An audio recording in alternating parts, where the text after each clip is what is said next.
¿no? Nos llovió, hacía frío, yo traía equipo rentado y prestado, pero que la estás sufriendo todo el tiempo. Claro. Y me encantó, que yo aquí soy. Hoy eres más adaptable que lo que eras hace 10 años. Sí, entre más adaptable seas, mejor te va a ir en cualquier situación. ¿Y qué sentiste que aprendiste en tu primera montaña? Es la montaña que más disfruté, pero también es la que ha sido más difícil. Nos tardamos 21 días en subir y bajar. Llevas mucho peso. ¿Y en Aconcagua sientes que aprendiste algo diferente de la Tuve montaña? una gran lección de vida y había nevado mucho. Entonces teníamos nieve hasta arriba de las rodillas. Y el que va adelante va sufriendo, ¿no? Y yo me sentía Superman y yo estoy muy bien y no sé qué. Entonces pues yo les ayudo, ¿por qué no? Entonces yo bajé solo, me quedé solo en la montaña. Entonces me di cuenta que si me iba a quedar dormido me iba a morir. ¿Cuál comportamiento humano prima? La respuesta primaria siempre va a ser de sobrevivir. ¿Cómo crees que alguien podría controlar su ego? ¿Qué necesidad tienes de probarte que puedes o de que eres mejor de lo que tú crees que eres? Y más sin experiencia. Que la gente que más critica, que más opina, que es porque piensan que es fácil. Si es la gente que no hace nada, la que más te critica y la que más te dice, no, tú no vas a poder. ¿Qué pregunta te gustaría del Everest que no te la han hecho? Lo que sí es difícil de estar allá, pero al final tiene su propia dificultad y tiene una dificultad importante, yo creo que mental. ¿Y qué se siente escribir un testamento?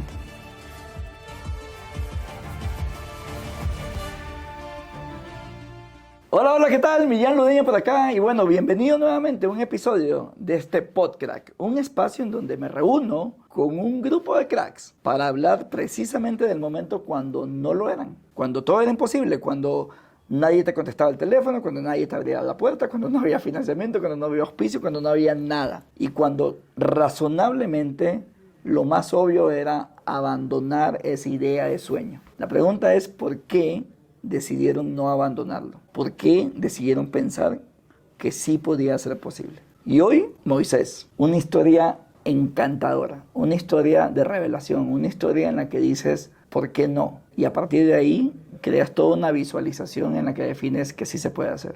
Y eso conectado a un plan.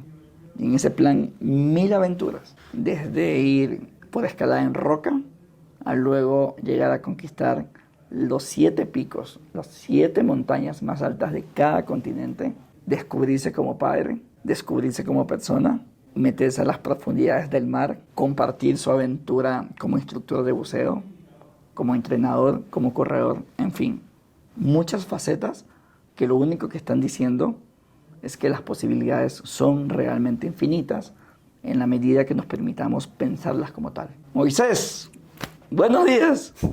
Muchas gracias por estar acá. Al contrario, muchas gracias por invitarme, por tenerme y por considerarme un crack, ¿no? Porque tienes a puros cracks aquí. Sí, es el requisito. No. Bienvenido, muchas gracias. Gracias, Moy, por estar acá. No, hombre, gracias por la invitación, encantado de estar acá, encantado de platicar contigo. Oye, venía pensando en el camino, venía recordando qué quería hacer yo cuando quería ser niño. Y a mí siempre me gustó dibujar. Y seguramente habré querido ser diseñador o animador o algo. El punto es que hoy lo que hago no es lo que estaba pensando. ¿Y dibujas todavía? Dibujo, sí, dibujo cuando estoy en clase.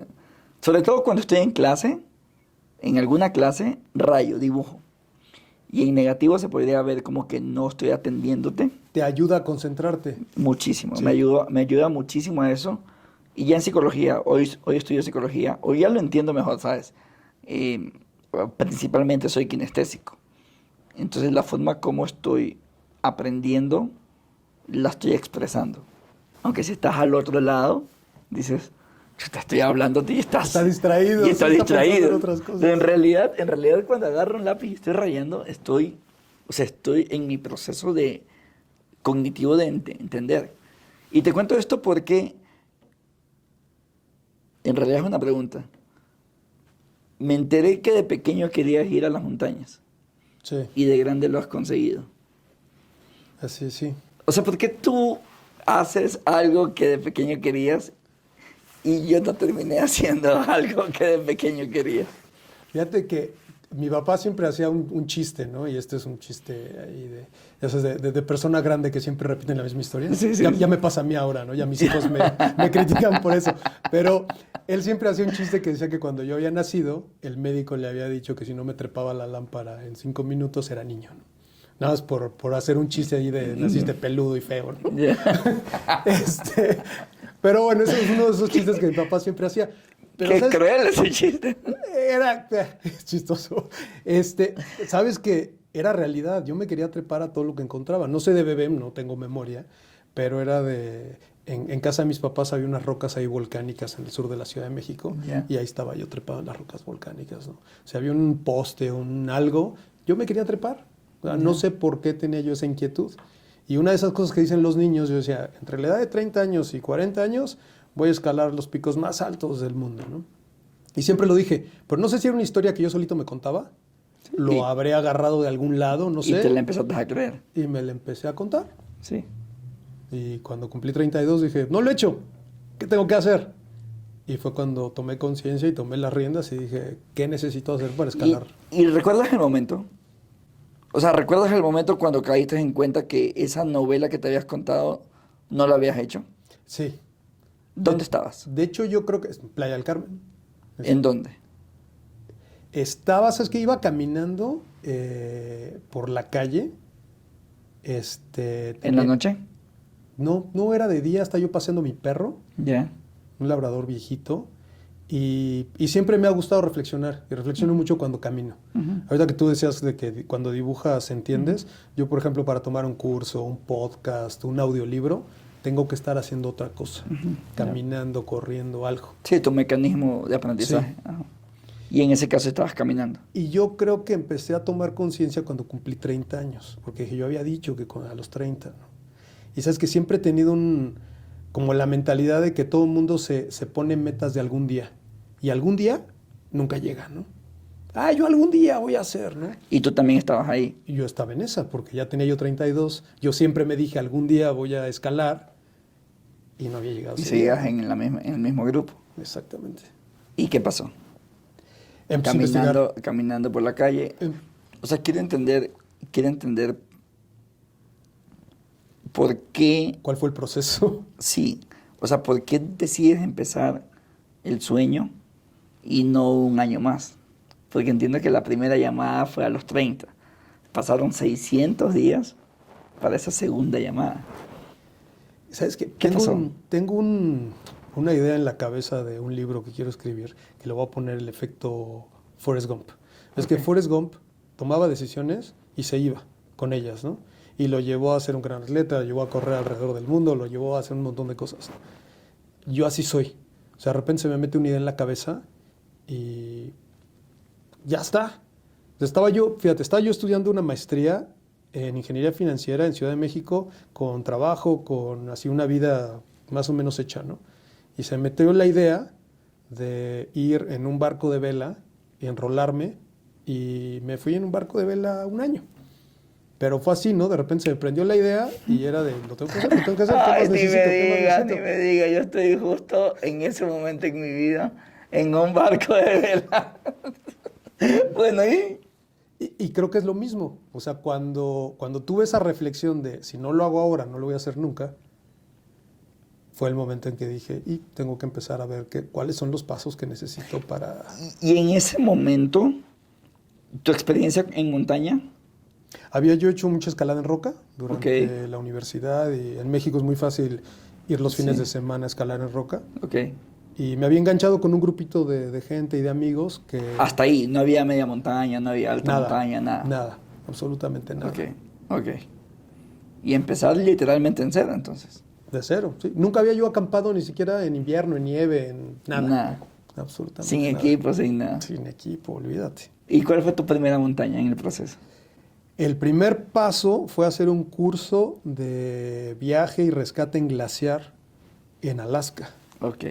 Y me fui así de la nada 12 días a vivir en un glaciar. Y te deja un avioncito que trae esquís y que aterriza en el glaciar Pika se llama, Paika, ¿no? En inglés. Y te dejan ahí y órale, con un instructor y un asistente de instructor.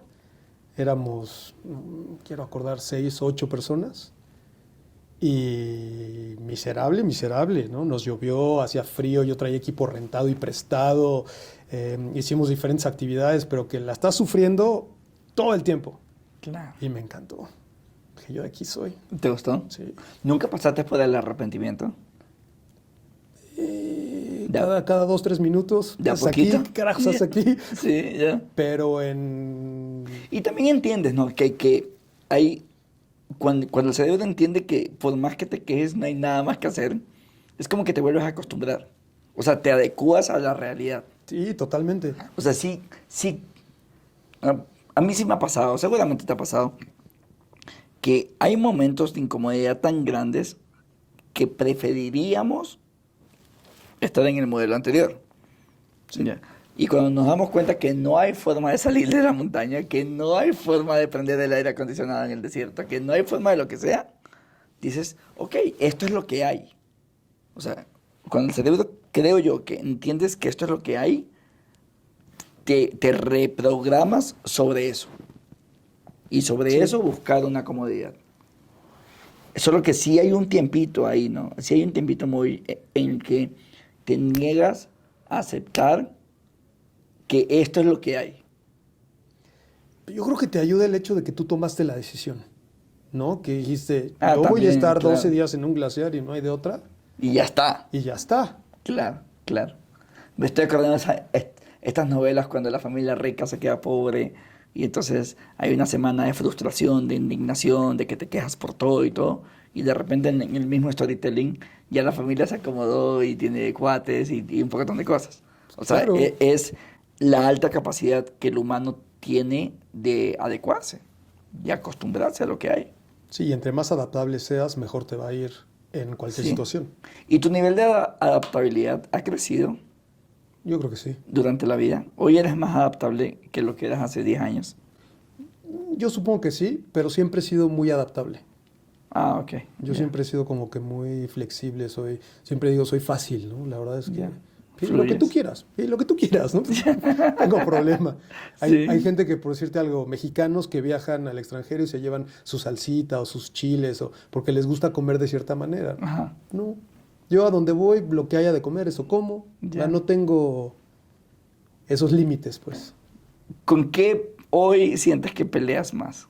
En esa propia flexibilidad, ¿qué partecita está todavía menos flexible? Yo creo que con los años el confort, ¿no? Te haces por decirte algo, un vuelo, Ok. ¿no? Que vas a tomar un vuelo, digamos que vas a Europa y que sabes que son 8 horas en un avión y demás. Ya. Ya hoy no estoy dispuesto a sentarme en el asientito de en medio, todo Ok, apretado, claro. y antes sí, ¿no? Sí, antes era manejable. Exacto, hoy Claro. ya me preocupa más esa comodidad. Claro, No de porque cómo no llegas pueda, cansado, claro. no porque no pueda, no porque ya no quiero, ya lo hice mucho. No, esa es una, y además ya puedes elegir. Esa es la otra, que ya tienes la libertad de elección. Ah, claro, si ya tienes una libertad en elección, dices, ok, yo por qué no. Claro. Y lo haces más en la comodidad. Oye, ¿cómo? Es que quiero entender, desde Ciudad de México, haciendo escalada, ¿cómo decido, por más que lo haya dicho mi vida entera, voy a las montañas más altas en el planeta, en esa caminata con mi perro, determinar lo voy a intentar? Y ahí empieza todo un plan. Sabes que yo creo que la magia, y lo mismo que te quiero decir del efecto Forrest Gump, Ajá. es que nada más me di la oportunidad de empezar. Que dije, voy a ir al glaciar, ¿no? A tomar este curso de 12 días. Sí. Si no me gusta, si Ah, es muy ya, difícil, ya, si ok. qué sé yo, siempre hay tiempo de decir, basta, ¿no? Y tuve la suerte de que el compañero de tienda que me tocó, un desconocido, John Ryder se llama, se hizo muy amigo mío, hoy ha sido mi compañero de escalada en la mayor parte de montañas. Él quería escalar el Denali. Ok. Él estaba ahí porque su meta era escalar el Denali. Ya. Quería, Claro, en la misma zona y todo. No, pero además él tenía la meta de tirar las cenizas de su hermano, Ok. que había fallecido. Ok. Entonces él iba a eso, ¿no? Y yo me enganché de su sueño, de su meta, y dije, oye, pues yo escalo el Denali contigo, ¿no? Y cuando nos dimos cuenta estábamos entrenando en el pico de Orizaba porque ya venía Denali. Y escalando el pico de Orizaba dijimos, oye, ya está Denali, y si alineamos otra montaña, ¿Y cuál es la línea, no? alineamos, me parece que, ¿cuál fue después de Denali? Aconcagua, Ah, mira. Aconcagua. Y entonces en Denali estábamos planeando Aconcagua. Y también tuve la suerte de que él tenía una empresa grande constructora y tenía un asistente que le hacía todo. Entonces Ya. la asistente se encargaba de vuelos, se encargaba de Y se convirtió casi organizar, en experto en logística montañista, tal claro, cual. porque es toda una logística. Sí, y me parece que en camino a la Aconcagua ya tenemos el proyecto de escalar los 7 picos en un año, porque nadie lo había hecho. ¿Y qué sentiste que aprendiste en tu primera montaña en Denali? O el Denali yo creo que es la montaña que más disfruté, pero también es la que ha sido más difícil. Ok. Que no tienes ayuda, no tienes sherpas, no tienes No. porteadores, nada. Llevas mucho equipo porque la montaña es muy grande, masiva. Nos tardamos 21 días en subir y bajar. Llevas mucho peso, por decirte algo, 65 libras en la espalda y 65 libras en un trineo, porque traes todo el equipo, la comida. Además es una montaña limpia, entonces traes una cubeta donde tienes que ir al baño. No hay de que voy al arbolito, ¿no? Entonces subes y bajas con tu mierda, literal. Literal. Entonces sí fue una gran experiencia, me abrió los ojos a muchas cosas y más porque yo nunca lo había hecho. O sea, sí había ido al glaciar, Pica que te digo, 12 días, pero nunca había hecho alta montaña. Claro. Denali fue la primera. Y dijiste, lo quiero repetir. Sí, Y ya apareció Aconcagua. sí. ¿Y en Aconcagua sientes que aprendiste algo diferente de la montaña anterior? Fíjate que en Aconcagua tuve una gran lección de vida. En Aconcagua, John tuvo un problema en uno de sus pulmones que parecía como una mega infección y dejó la montaña a la mitad. Entonces seguí yo solo Ok. con un grupo, ¿no? Nos unimos a una expedición. Y al unirnos a esa expedición, terminamos en el campamento de altura nada más el guía, el asistente del guía, otras 2 personas y yo. Se fueron como que quitando. Y había nevado mucho, entonces teníamos nieve hasta arriba de las rodillas. Wow. Y tú sabes que para subir en esas condiciones hay que ir abriendo brecha. Y el que va adelante va sufriendo, ¿no? Va trabajando más que todos los demás. Claro. Y yo me sentía Superman y yo estoy muy bien y no sé qué. Entonces, pues yo les ayudo, ¿por qué no? A los guías. Entonces, ¿Te ahí voy, echaste ¿no? la brecha? Y ahí voy, ¿Ayudar? compartiendo, ayudando, porque, pues, ¿no? ¿Sabes? Un tema ahí de ego, no sé, Ok. ¿no? Llegamos a la cima, todo muy bien. Y de regreso, nada más llegó uno de los otros participantes que estaba ahí Ok. y estaba molido, ¿no? Lo regresaron, ya se llama con short rope, que lo fueron bajando, ayudando. Entonces yo bajé solo, me quedé solo en la montaña. Y voy bajando, yo iba como a la mitad del camino para llegar al campamento de altura y me siento para comer, para tomar algo de agua y demás y me quedé dormido. Estaba yo muy cansado. Entonces me di cuenta que si no tomaba acción, si no dejaba de sentarme a descansar, me iba a quedar dormido y me iba a morir. ¿Cuánto tiempo crees que te quedaste dormido? Es como cuando vas manejando. No sabes si te dormiste 2 segundos 2 o te dormiste segundos, media 2 hora. segundos. Ok. O sea, que de repente despiertas Simplemente y... brincaste. Sí. Y entonces en la cabeza es o te paras y no te sientas. Claro. Si no, no hay vuelta atrás. Y tenía yo así, ya de bajando al final sin piernas, sin brazos, sin... No, y también en contexto, ¿no? O sea, tu experiencia en montaña era todavía pequeña, muy pequeña. Sí. O sea, eran, claro, muy pequeña. Y por eso te digo, fue un Y tema bajar de de la ego Aconcagua que solo, wow. me dio una gran lección. ¿De qué? Del ego, de no dejarte llevar por esas tarugadas que se dice uno en la cabeza, ¿no? ¿Y sientes que has aprendido a controlar el ego? Sí, por supuesto. ¿Cómo lo aprendiste? Aparte de eso, ¿cómo crees que alguien podría controlar su ego? Bueno, por ejemplo, en el mismo contexto, es una historia que yo me contaba. Yo me necesitaba probar a mí mismo que. Lo que sea que hayas definido. Pero Ajá. por eso te digo, entonces trabajé de más, hice tarugadas sin tener la experiencia, por probarme cosas a mí solo, porque los demás eran desconocidos. ¿Quién me va a validar? Claro, ¿quién? Es el ego, es puro ego, ¿no? Es puro ego. Es conmigo y yo. Ya.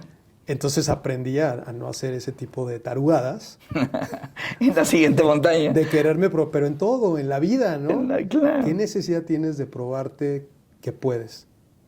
O de que eres mejor de lo que tú crees que eres. Y más sin experiencia. Sí, estoy pensando en una respuesta quizá la necesidad, o sea, te desafías, no estoy elucubrando nada más, te desafías porque quizá necesito ganar más confianza porque siento que me falta confianza. Y es como un círculo, ¿no? Porque si tienes más confianza, entonces te vas a desafiar algo más grande. No, pero yo Y la respuesta es la misma, entonces de repente es infinito. Yo creo que no es un desafío. ¿Has escuchado hablar del efecto Dunning-Kruger? Sí, sí. Yo creo que es más eso. En tu ignorancia, El de la sientes que eres sobrevaloración. más capaz Sí, de lo que en realidad eres. Yo creo que es eso. es eso, ¿no? Sí. Sí. Sí, a mí me preguntaron alguna vez, oye, ¿por qué terminas metido en todo esto? Y yo honestamente contesto, por ingenuo. Sí.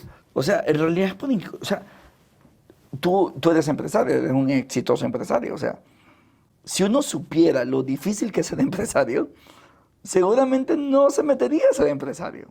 ¿Ya? O sea, si uno supiera el camino, ¿no? O sea, si uno supiera todo lo que has pasado en estas montañas, en tus Ironman, en todas tus aventuras, dices, Sí, ya. si supieras la magnitud, ¿no? La magnitud de los momentos de arrepentimiento, de fracaso, de aprendizajes, dices, tranquilamente me quedo en la casa y no pasa nada. Creo que lo hacemos por ingenuidad. O sea, por esa ingenuidad de pensar que es más fácil de lo que, o sea, realmente es. Y yo sinceramente creo que la gente que más critica, que más opina y que más resuelve solo en palabras,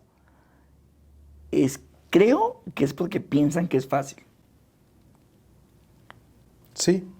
O sea, Sí. Cuando escuchamos en un almuerzo, no, es que hay que hacer esto, hay que hacerlo. O sea, yo realmente creo que esa persona cree que es fácil. Y cree que es fácil porque no lo ha hecho. Sí, en manual es fácil, ¿no? Visto desde afuera es En fácil. decirlo en un antro, en una barra, en una comida. O sea, si no lo has hecho, yo creo que lo opinas porque piensas, te imaginas que es fácil. Porque lo que me di cuenta es que las personas que han conseguido cosas en la vida, me refiero a cosas como wow, no critican.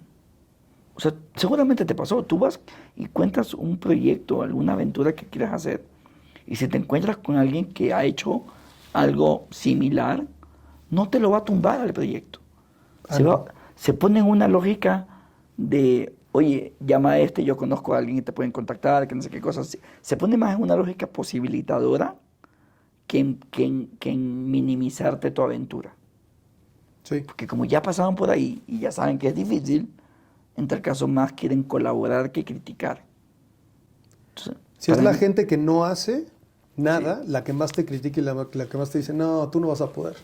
Es que yo estoy seguro que es porque piensan que es fácil. O sea, realmente la gente que no lo intenta piensa que es fácil. Yo creo, sinceramente, que estas aventuras que hemos hecho en momentos y en lugares diferentes en el mundo, lo hemos hecho por ingenuidad en un gran pedazo. Sí, ¿Estás de pues acuerdo sí. con eso? Oye, y acaba Concagua, y de ahí decides ir a ¿cuál? Y fíjate que me falla la memoria. Ya. Me acuerdo, la última fue Elbrus, en Rusia. Ok.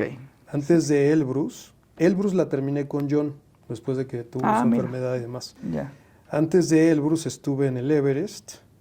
Antes del Everest me parece que fue Vinson. Vinson. En ¿Y Kilimanjaro? Antártida. Kilimanjaro lo hice antes de Vinson Ya. Ok. y capaz sí fue después de Aconcagua. Ya hace rato te decía yo que Sí. Kilimanjaro fue como un trámite. Sí. Lo teníamos que hacer ahí porque era para cumplir El check. el check. Claro. Y por las temporadas de las montañas más difíciles, que son el Everest y Vinson, Ya. que esas sí son de una ventanita muy chiquita de tiempo. Quiero ir al Everest. En todas las entrevistas que has hecho, de todos los temas que te han tocado en el Everest, ¿cuál no te han tocado y te gustaría que te toquen? ¿Qué pregunta te gustaría del Everest que no te la han hecho? No sé, ¿eh? No sé, el Everest se ha convertido, digo, aparte de que es un término que usa la gente, ¿no? ¿Cuál es tu Everest? Como, ¿cuál es tu meta máxima? Sí, ¿no? sí, Porque es claro, la sí. montaña más alta. Sí, claro. Y después se ha se ha como convertido en, o sea, es eso del turismo de aventura y que ahora se supone que pagando vas y escalas y demás. A lo mejor realmente hablar de lo que sí es difícil de estar allá, ¿no? Más que otra cosa, porque vuelas alrededor del mundo, estás en un lugar que no es tuyo, comes comida que no es la que normalmente comes. Sí tienes un montón de ayuda, tienes a los sherpas y demás, pero al final tiene su propia dificultad y tiene una dificultad importante, yo creo que mental, más que física. ¿En qué sentido? En que te tienes que convencer todo el tiempo de que sí puedes. Por ejemplo, yo es la primera montaña en donde pensé que a lo mejor no regresaba. Hice mi testamento, la primera vez que hice un testamento fue antes de ir al Everest. Estando en México. Estando en México. O sea, planeé todo diciendo, yo creo que consideré que el riesgo era mayor a los otros riesgos.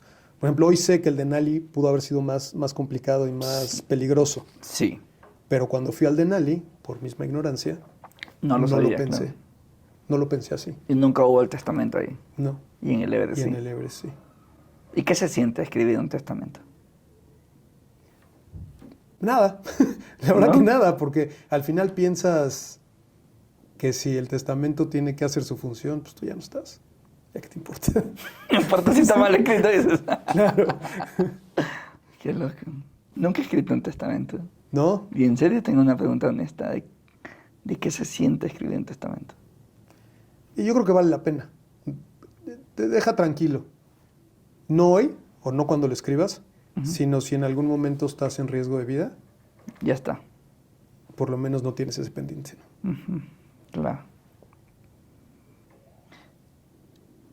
¿Por qué decides en Everest, dentro de la planificación, subir con máscara?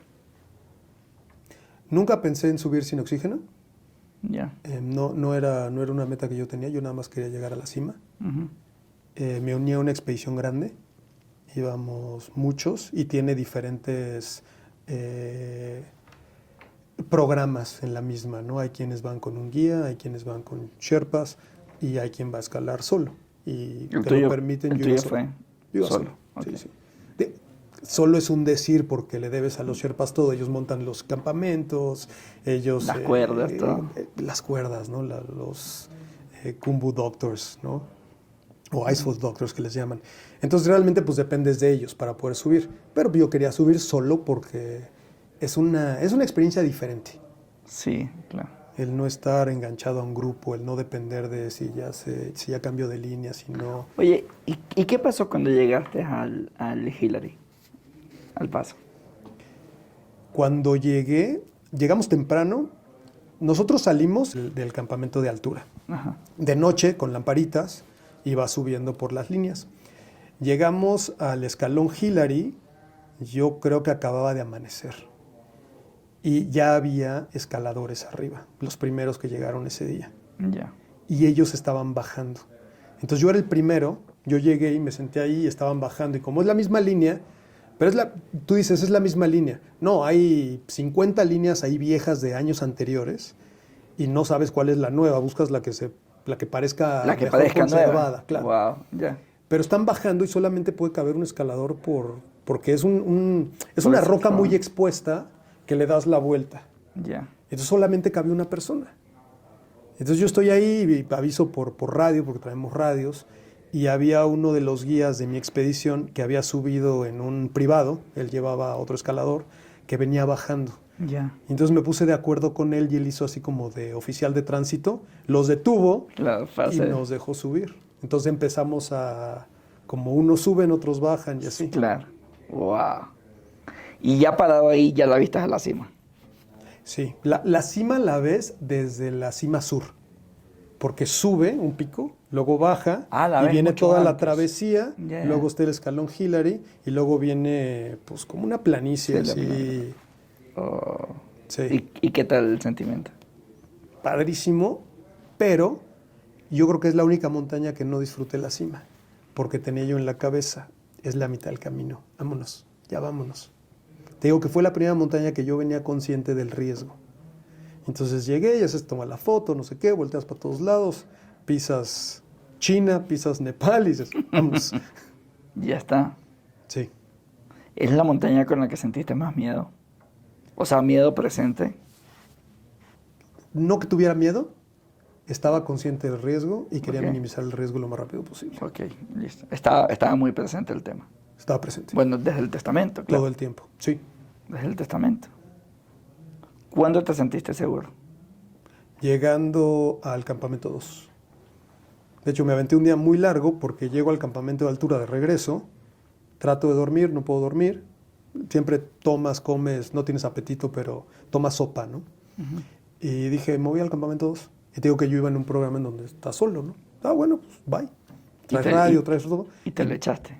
Pasé por el campamento 3, como a la mitad del día, está muy fuerte el sol, entonces yo quería agua fría, ¿no? Y algunos de los compañeros ahí conocidos me trajeron algo de agua fría, ellos iban subiendo apenas. Y de regreso, y me acuerdo que llegaron unos sherpas, después de pasar la pared del Lhotse, está la unión, el Bergschirm, que le llaman, que es la unión entre el glaciar y ya la montaña, ya no estás en glaciar. El de las escaleras. Hasta abajo, o sea, ya Sí, llegando ok. al campo 2, ¿no? Ok. Abajo de la pared Ya. del Lhotse. Y llego allá abajo de la pared del Lhotse, ya voy muy cansado, ya caminando así pero ya estás seguro, ¿no? Ya no estás en una zona... Ya no estás, claro. Y llegaron unos sherpas que sabían que yo venía con tang. La bebida está Sí, sí, súper sí. dulce, fría, gloria. Ay, gloria. No sabes, nunca se me Sí. olvida. Sí. Sí. ¿Le ganó el tequila? La mejor sensación de todo el viaje. ¿Le ganó el tequila? Sí, Claro. Oye, qué Claro. lindo. Oye, hay una particularidad en la montaña que aprovechar y preguntártela. Yo creo que la gente que hace montaña es muy buena gente. O sea, expresamos valores muy bonitos del hecho de ser humano. Ok. Ya. Lo que no sé es en condiciones más extremas, más arriba, ¿cuál comportamiento humano prima? Depende de la persona. O sea, sí creo que siempre te vas a preocupar por tú sobrevivir primero, ¿no? Eso es algo innato. O sea, por más buena persona, por más empatía que tengas, dentro de tus capacidades vas a ayudar. Pero cuando ya no puedas ayudar y esté entre tú y otra persona, creo que Vas a elegirte tú. vas a elegirte tú, a menos que sea tu hermano, tu hijo, alguien cercano, ¿no? Sí. Que se dice mucho en la montaña, ¿no? O sea, estás solo porque si realmente no puedes caminar, te rompes una pierna o lo que sea, es muy difícil orquestar un rescate. Y para que suceda eso, se tienen que juntar mucha gente, ¿no? Ocurre. Y tienen que pasar muchas cosas. Y depende de dónde estés, ¿no? Porque estás muy arriba. Digo, el caso famoso y de la película del Everest en 95, que se murieron no sé cuántas personas, incluyendo guías, porque es muy difícil orquestar un Claro, rescate a esas alturas. Una evacuación a esas alturas, Sí. claro. Entonces, creo que sí, la respuesta primaria siempre va a ser de sobrevivir. Me ha tocado, tú dices que somos buena gente los que escalamos montañas. Creo que depende por qué lo haces. Si tú escalas montañas, si subes montañas o corres o cualquiera que sea tu aventura, por el simple hecho de hacerlo, eres buena persona. Pero si tienes la meta en mente, la cima, yo conocí a varios en el Everest que solamente querían poder haber subido al Everest para escribir su libro y dedicarse a hacer conferencias. Ya. No, o sea, traen una meta más allá. ¿Eso lo estás suponiendo o te lo dijeron? Lo vi, o sea, vi el proceso después. Ah, ya, ok. ¿No? Y luego me tocó un escalador que trae él una propuesta ahí contra el Alzheimer y demás, pero es muy arrogante y solo le importa a él. Y es una persona pública y lo publica en redes y qué sé yo, y sí está ayudando contra el Alzheimer, pero yo escalé con él una montaña y solo le importaba él y su cima. Ya. Entonces te das cuenta que no todo el mundo es buena persona y no todo el mundo está ahí nada más por la experiencia. Claro, y tampoco necesitas irte tan arriba para demostrar quién eres, Claro. para demostrar la calidad de persona que eres. La puedes demostrar también sobre el nivel del mar. Por supuesto, por supuesto. Y además la cima y el llegar a la cima no debe ser importante. Entonces, si te estás poniendo en riesgo tú, o estás viendo que alguien más está en riesgo, la puedes abandonar en cualquier momento y ayudar a la otra persona en una altitud más baja, ¿no? ¿Y lo hiciste? ¿O lo habrías hecho? Yo creo que sí. No me tocó, o sea, no tuve la experiencia. En 2015 estuve en el terremoto de Nepal, que destruyó medio país, y nosotros estábamos en el campamento base del Everest. Y nos tocó tener que atender gente y resguardar muertitos y ponerlos en su bolsa de dormir y escribir la hora de la muerte. Y estuvo muy feo, ¿no? Pero es cuando te das cuenta que sí tienes esa empatía, porque ya no te importas tú. Estás con los enfermos, estás con los heridos y hasta se te olvida comer, ¿no? Claro, Pero es lo que te digo, no estás en riesgo tú. claro. O sea, puede ser más para otras personas. Exactamente. Una vez desde que está cubierta la parte tuya. Sí. Claro. Y termina este viaje increíble de 7 cimas en el mundo. Llegas a la última y dices, ¿qué más? ¿O cómo funciona tu cabeza en ese momento? Pues te digo, la última fue Elbrus, y la disfruté mucho, porque ya traes toda la experiencia de las anteriores, Claro. ¿no? Toda la habilidad ya. Ya es la última. Ya muchas cosas ahí juntas ahí. Sí, sí, la disfruté diferente. Y la verdad es que la intención era seguir escalando. Ya. Por eso regresé en 2015 a hacer Lhotse, Oh, porque ok. era la siguiente montaña que si lo hubiera escalado con éxito, es otro 8000. Entonces ya la meta a lo mejor sería, vámonos por otro 8000. Y Por otro los 8000. 14. Por los 14 al final, Claro. no sé. Ya. Pero en mi vida personal, bueno, cosas cambiaron. ¿Y por qué no? ¿Por ¿Y qué no los 8000? por qué no hoy los 14? Al Lhotse me llevé a mi novia. Ok. Ella me acompañó al campamento base, del campamento base se regresó y yo me quedé a escalar Lhotse. Ok. Algo raro ocurrió en el camino, que quedó embarazada. Y hoy tengo gemelos, niño y niña, de 8 años. Qué maravilla. ¿Y con qué energía? Entonces tiene 8 años que no escalo. Eso explica. Eso explica un Esa poquito, ¿no? Qué lindo. Creo que ya estoy listo para empezar a hacer, o bueno, no yo, ella. Qué maravilla. Está precioso eso. Y de ahí cambias la actividad. Sí. Empiezas a meterte en este mundo de CrossFit, Ironman y todo. Los Ironmans fueron antes de la montaña. Ah, mira. Ya. Yo pensé que habían sido después. No, yo corría triatlones durante la universidad y los Ironmans. ¿Y el motivante era el mismo? O sea, el pretender desafiarme, ¿qué más hay allá? Con el Ironman sí. Con el Ironman era a ver si puedo correr un maratón. A ver si puedo rodar 180 kilómetros. A ver Ya. si puedo hacer 2, ¿no? A ver si puedo hacer 3. A ver si puedo bajar el tiempo. O sea, si era un reto constante Contigo. conmigo. Ok. Bueno, no, y también un poquito de ego que quieres podio, ¿no? Cuando te empiezas a subir a los podios, era yo más joven también, ¿no? Claro. Y con la montaña no, con la montaña es más por la experiencia, por el estar ahí. Punto, porque una vez que alguien pisa un podio como tú, ya la vara cambió. O sea, cualquier cosa que no sea, y es pregunta, cualquier cosa que no sea podium pasa a ser insuficiente. No necesariamente, pero por eso vas aumentando las distancias o el reto. Mi primer podio, yo hice mucha natación de niño. Y mi primer podio hice una carrera de 5 kilómetros en aguas abiertas. Ok. Y era un circuito. Era un circuito y cruzabas hacia la meta, dabas una vuelta y ya venía la playa, ¿no? Ok. Y ponen como que cuelgan unas publicidades de la misma carrera Ya. y tú las cruzas nadando, ¿no? Ok. Entonces, cruzo la publicidad esa ya en la última vuelta y me paro y no hay nadie. Yo normalmente llegaba de las carreras y pues ya estaban otros atletas ahí, ¿no? Ya. Y yo así ¿Qué pasó? me salté una vuelta. Algo pasó, no hice bien las cuentas, ¿no? Había ganado primer lugar. No me la creía. No me la creía, no era yo. Claro. Era un error. Era un error, Bien. exactamente. Esa fue la primera vez. Ok. Y te digo, no me la creía. Y después, yo creo que es más el reto. Sí te gusta pararte ahí Ya. y que te reconozcan y que te den un trofeo y que no nada más sea una medalla de participación. Claro, es desde el reconocimiento, ¿cierto? Sí, sí. Y esa es mi duda. Una vez que tienes el reconocimiento en una siguiente carrera en donde por cualquier razón no hay podium, ¿sientes un no reconocimiento? Yo creo que depende de cómo te vaya, depende de la experiencia. Si mejoraste tu tiempo, si te sentiste mejor contigo mismo, Claro. con tu nutrición en la carrera. Creo que la nutrición es súper importante, ¿no? Ujú. Entonces, si todo te salió bien y no tuviste podio, te ganaron, ¿no? O sea, no es en ti. Hay gente que es mejor que tú Ya. y hay que reconocerlo. Si a ti te va mal, si ponchas, ¿Y es fácil para ti reconocerlo?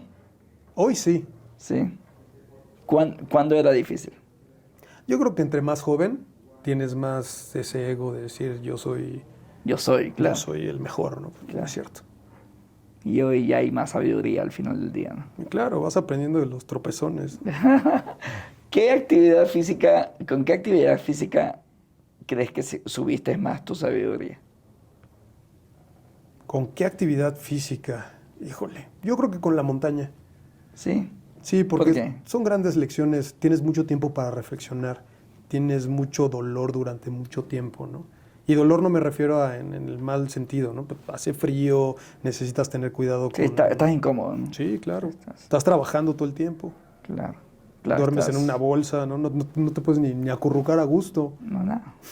O sea, estás constantemente incómodo. Sí, Como, al menos me pasa a mí, como estás, como que se está rompiendo un cascarón, ¿no? O sea, en esa incomodidad estás... claro, te estás creando, creas carácter. Ajá, estás creándote, ajá. Sí, Estás creándote, porque siempre, yo siento que siempre bajo diferente. Sí, como con un caparazón nuevo, o sea. sí. Yo realmente siento, y fíjate que es independiente a si hubo cima o no. O sea, yo bajo, yo me siento diferente. Es que la cima es lo de menos, es lo que te digo. Es la experiencia de estar ahí, de luchar contra... Ajá, es el camino, ¿no? Sí. Qué loco. Oye, ¿cuál es esa pregunta que siempre te hubiese gustado hacerte? No sé. No sé porque me cuestiono mucho. Me cuestiono mucho. Yo creo que la pregunta es si de saber si hubiera hecho algo diferente. Porque soy una persona que ha cometido muchos errores, ¿no? He tenido muchos fracasos. Y hay veces que te preguntas, oye, si hubieras sabido, igual le hubieras entrado, deja tú el deporte, ¿no? En los negocios, en confiar en gente, en que te defraude a alguien, o simplemente el hecho de que tengo una familia partida, ¿no? Tengo 2 hijas con una relación anterior y ahora los gemelos y demás. Entonces, o sea, hay cosas que me gustaría que no hubieran sido así, ¿no? Como el vivir con mis hijas todo el tiempo, ¿no? No en una relación separada. Y después dices, bueno, ¿qué aprendiste? ¿Qué aprendiste de la situación, de tu adversidad, de tu gran cagada, ¿no? Y yo creo que el aprendizaje no hay otra forma de tenerlo a menos de haberte tropezado de esa forma. Pero siempre está la duda, ¿no? Siempre está híjole, si hubiera sido diferente. Lo habrías intentado, ¿no? Claro. Y te digo, y yo creo que es esa pregunta porque es una pregunta que, o sea, si bien te la haces, no te la puedes hacer porque no hay manera, ¿no? No hay. O sea, a menos que... Y en esa pregunta que acabas de plantear, ¿lo habrías vuelto a hacer? Yo creo que sí. Yo creo que sí. De haber sabido lo que iba a pasar, ¿lo habrías vuelto a hacer? Sí, ¿Por qué? porque no sería yo. Claro, perderías tu identidad. Y aunque a lo mejor... ¿Y te gusta quién eres? Y me gusta quién soy, sí. Y me gusta lo que he aprendido de los tropezones. Sí, claro. No, pero por ejemplo, es algo bien importante para mí el poder haber vivido con mis hijas, ¿no? Que hoy tengo una cierta separación, que es natural porque no dormimos en el mismo techo y ni modo, ¿no? Entonces es algo que sí yo hubiera cambiado. Pero si lo hubiera cambiado, hubieran cambiado muchas otras cosas. Y ya cuando lo pones en balanza dices, no, mejor no lo cambio. Exactamente. Sí, Sí, totalmente. sí. Interesante. Oye, muchísimas gracias, muy.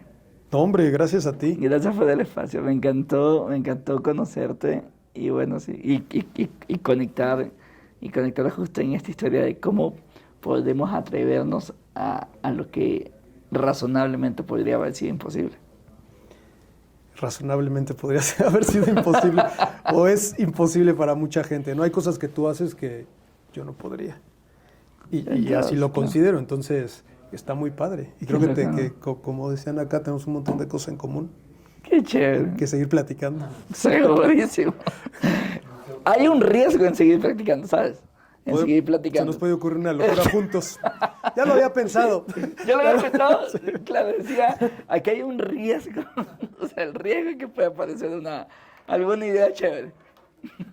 Qué bueno, ojalá. Hice mucha exploración de cueva. Y fui instructor, o soy instructor de instructores incluso en todos los niveles. Buceo técnico, buceo en cueva, buceo con mezcla de gases. ¡Wow! ¿Y cómo llegaste a ese mundo? Eso fue pues muy joven en la universidad. Llegué a una escuela de buceo y como todo es ¿qué más hay, qué más hay, qué más hay? Yo aprendí a bucear en Honduras, en Utila. Ahí me instalé como una semana y de ahí ya hice el Advance en Galápagos. Ah, muy bueno Galápagos. Sí, está bueno, sí. Me encanta Galápagos. ¿Sí te gusta? Sí. Sí. Está precioso, ¿no? Yo llegué a Galápagos en el barco de vela. Ya. Y me enganché ahí con una tienda de buceo que me hice amigo y qué sé yo, y me llevaron a bucear. ¿Y te quedaste ahí? No, en el paso del barco Claro, está increíble eso del buceo. Yo, en esa primera experiencia, y tú como instructor seguramente lo habrás escuchado muchas veces, me encantó saber que se puede funcionar con otras leyes físicas. O sea, literalmente es como haberme cambiado de mundo. O sea, si estamos ahora... Sí, hay un tema de gravedad, hay un tema de todo, saber que voy a brincar y voy a caer, lo que sea. Pero acá es diferente. O sea, acá decía, estoy en otra ley física. Sí, claro, y lo que estás respirando, ¿no? La saturación de nitrógeno, el tenerte que esperar para poder salir por las microburbujas. Y claro. Tienes que saber todo eso, si no... ¿Qué es lo peor que puede pasar abajo? Pues lo peor es una enfermedad por descompresión.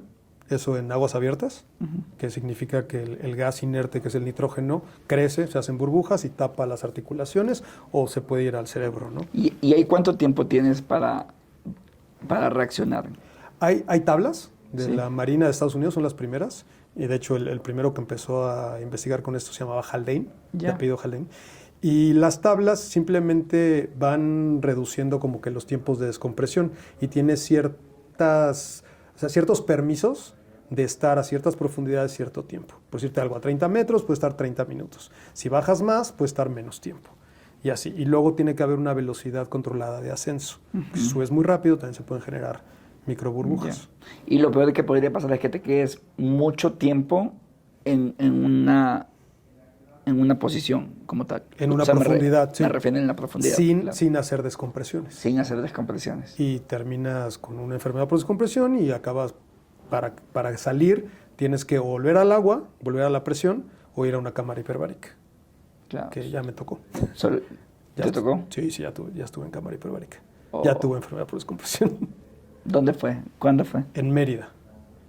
¿A cuánta profundidad estabas? Estaba yo trabajando en Cozumel, guiaba y tomaba videos subacuáticos. Ajá. Y cuando podía guiaba en cuevas, porque era mi pasión las cuevas.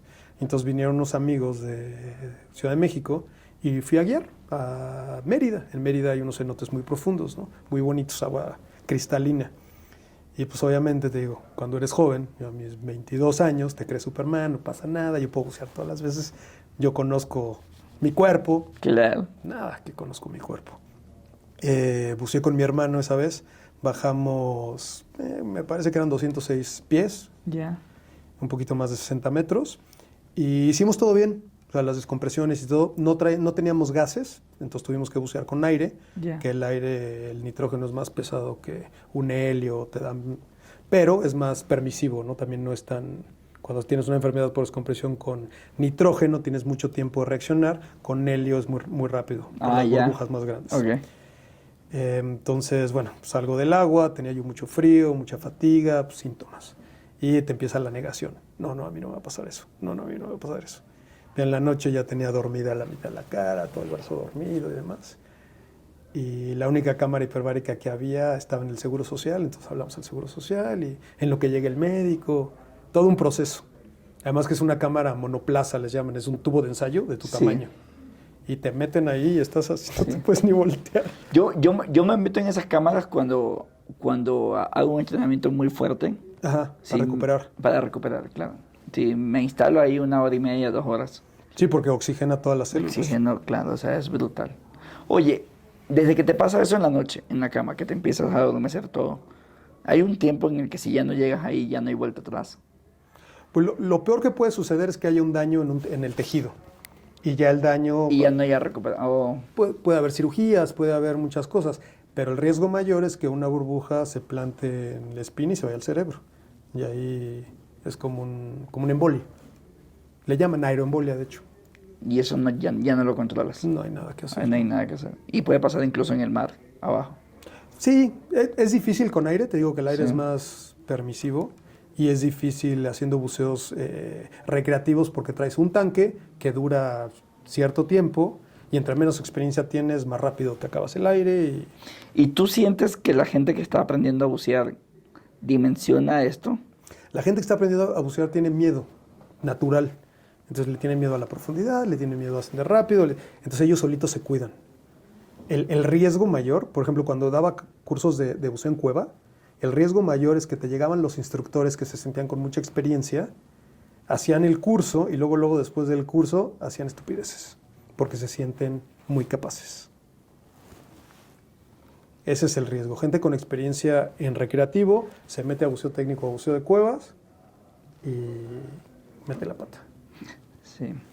Estoy haciendo el símil como cuando aprendes a manejar. Cuando aprendes a manejar estás con mucho cuidado. Sí, claro, te fijas en todo. Direccionales, vas manejando más despacio y más seguro. Llega un momento en el que piensas que ya sabes manejar. Y aquí empiezas a acelerar. Sí. No, empiezas a pero aquí vas no hay en el experiencia. teléfono, cambiándole al Sí, radio. porque mentalmente ya sabes manejar según tú. Sí. Sí. Y si afortunadamente no te llega a pasar nada, en algún rato, después de un cierto tiempo, tendrás experiencia. Solo que aquí, o sea, aquí creo que es el momento más difícil para las personas que aprenden a manejar. Cuando crees que ya sabes. Sí, y el más riesgoso. Sí, claro, empiezas. Es justo lo que tú me dices, ¿no? Sí. Cuando ya estás en ese nivel, crees que ya sabes. No, y espérate, empecé a manejar en pista, en coches de carreras. Ya. Tuve que volver a aprender a manejar. No sabía nada. ¿Tú crees que manejas? Yo me creía Fittipaldi. Ya. Y la primera vez que me meto a una pista, no sé ni hacer los cambios. ¿Ya? Sí, Wow. sí, es completamente diferente. O sea, manejar bien, claro. Es un bajón de ego también, bien fuerte. Que tú dices, no, pues yo manejo re bien en la calle, ¿no? Fíjate qué importante. O sea, siempre hay más, ¿no? Siempre hay un nivel... Sí. O sea, siempre hay un nivel más y uno creo que siempre debería cuestionarse si sabe lo que dice que sabe. Exactamente. Claro, porque puede ser que no, ¿no? No, hay una estadística que la mayor parte de las personas que manejan creen que manejan mejor que la media. Sí, o sea, todos claro. pensamos que Sí. manejamos mejor que la media. No, eso es uno. Y dos, uno siempre cree que va a la velocidad perfecta. O sea, tú vas en un coche y te pasa un carro, vas a decir, qué irresponsable, se va a chocar, alguna cosa. Ah, claro. Ya, si va atrás, qué lento. O sea, que no sé qué cosa. O sea, Sí, quítate, estorbo, ¿no? sí, claro. O sea, si vas a manejar tan lento, ponte a la derecha o lo que sea. Sí. O sea, uno siempre cree que va a la velocidad perfecta. Es impresionante cuando me dijeron eso y dices, claro. Sí, hasta que te toca ir en Alemania en el Arabam o algo así que van a 250 kilómetros por hora normal. Normal. Oye, me enteré que andas en conferencias. ¿Cómo llegaste a ese mundo? Y me empezaron a invitar por las experiencias, obviamente, que he tenido y demás. Y creo que hay un mensaje importante digo, fíjate, me enganché mucho en el desarrollo personal durante la pandemia. Cool. Y mío. Sí. Pero luego quieres extenderlo a otras personas, ¿no? Principalmente a mis hijos. Entonces, de repente, todos esos aprendizajes se van aterrizando. Entonces empecé a escribir, publiqué un libro. Ahora publiqué otro libro. Ya. Y no publiqué un libro porque... Desde tus aprendizajes. De mis aprendizajes, Ok, claro, porque empiezas a aprender mejor cuando escribes o cuando lo explicas, ¿no? Hablamos del buceo. Bueno, cuando daba yo los cursos de buceo es cuando más aprendía, ¿no? Sí. Cuando empecé a entrenar gente en deportes es cuando Que más... estás aprendiendo. Que la nutrición, que Ya. todo eso. Y entonces las conferencias creo que es un gran reto para poder transmitir un mensaje de valor a ciertas personas en temas específicos. Claro. Y me motiva un montón. O sea, lo quiero hacer mucho, estoy empezando y nada, en eso estoy. No, y también creo, sumándote, que tienes un diferenciador impresionante que es autoridad moral. O sea, el hecho de poder hablar de una experiencia, habiéndola vivido, Claro. no es lo mismo de hablar de tecnología sin haber creado el Uber que estás hablando en la conferencia. Sí, claro. Leí muchos libros, entonces ya puedo hablar de eso. No, bueno. Acabo de ver 4 videos en YouTube y ya me he hecho una conferencia de esto. Claro. O sea, me parece que la autoridad moral del hecho de haberlo hecho es maravilloso. O sea, realmente yo lo siento recordando. Sí, y estás compartiendo desde tu experiencia. Es que por etimología, cuando estamos recordando, estás pasando el recuerdo por el corazón nuevamente. Y la audiencia siente tu emoción, eso está muy padre. Sí. Siente la emoción porque es tu emoción real. O sea, no hay forma, porque estamos recordando.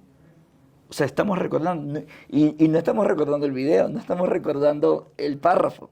O sea, estamos recordando la vivencia, que es otra cosa. Entonces, la forma en la que podríamos comunicar nuestra historia de vida, en tu caso, o sea, como conferencia, yo como audiencia estaría encantado porque me está llegando realmente el sentimiento honesto y real.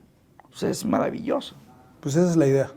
Esa es la idea. Qué chévere. Y también el impacto, ¿no? O sea, es una forma más de maximizar tu impacto desde tus aprendizajes al mundo. Sí, y creo que ya estoy en una etapa en mi vida, por no decir edad, para no decirme viejo. Tengo muchas ganas. Creo que ya estoy en una etapa en donde quiero compartir todos esos aprendizajes. Qué chévere. Aparte de seguir haciendo, ¿no? Pero también quiero compartir. Y más, yo creo que mucho es porque tengo hijos. Entonces quieres dejar más. Quieres regresarle más a la comunidad, a la gente. ¿Para qué? Yo creo que, igual que en la montaña, es la satisfacción de hacerlo. La satisfacción de... O sea, si una persona te dice, oye, me ayudaste un montón, te da una satisfacción impresionante. Y no se trata de publicarlo en redes, no se trata de subirte a un podio. Se trata de saber que le estás ayudando a alguien más. ¿Y ya pasó en tu vida eso? Sí, sí ha pasado, claro. ¿Y cómo te sentiste? Como te digo, o sea, te llena de satisfacción. Es eso, es un bienestar que no te da otra cosa, ¿no? No. Y es un sentimiento de aporte. Sí. Eso. Sí. Porque tú lo puedes ver como decir, bueno, pues una actividad más que voy a hacer, ¿no? Pero cuando te das cuenta de que sí realmente estás impactando de alguna manera es maravilloso. A otras personas, wow. Oye, ¿cuál es la intención que has identificado en los minutos previos antes de subir al escenario? ¿Subes al escenario con qué intención? Siempre llevo como que la intención de dejarte, digo, un mensaje, ¿no? Algo específico. O sea, ya sea de crecimiento personal, ya sea de experiencia, ya sea de a lo mejor una metodología específica de algo, ¿no? Digamos, voy a hablar de buceo, por decirte algo que es muy fácil decirlo, ¿no? Es algo más técnico. Entonces siempre llevo esa mentalidad, pero depende mucho también de la audiencia, ¿no? Claro. Defines una intención cada vez que subes a un escenario. Sí. Sí. Qué genial. Luego me muero de miedo. Sí. Y ya que empiezas a hablar, te relajas. Sí, bueno, supongo que es lo mismo cuando vas a hacer una inmersión, cuando vas a subir una montaña, cuando haces el disparo de la carrera, cuando haces una transición, el mismo miedo. Sí, pero es impresionante, ¿no? Es lindísimo, ¿no? Es lindísimo. Sí. Qué chévere. Sí.